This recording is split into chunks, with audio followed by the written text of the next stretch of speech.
Welcome to Programming ABC. Now I will show how to write a variable in Visual Basic .NET.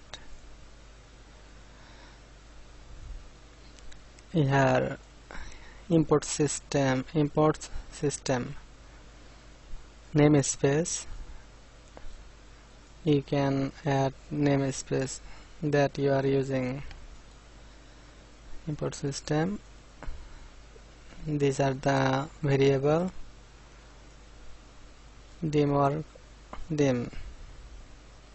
worker ID as byte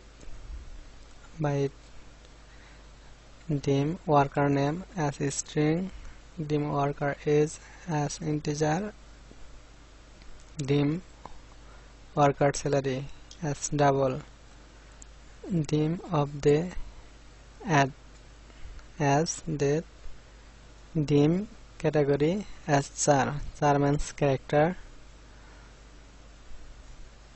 dim bs boolean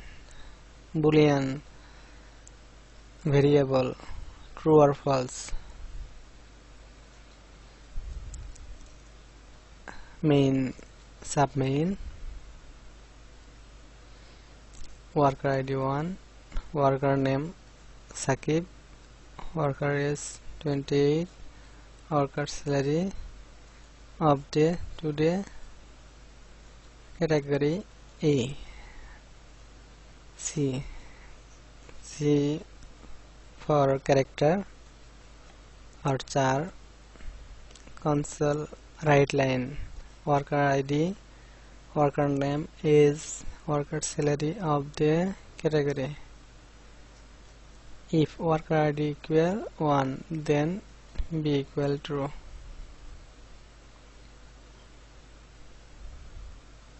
Console right line, press any key to close. Console dot read key true. Compile. Now here your data 1 Sakib 28, the time A. Thank you for watching.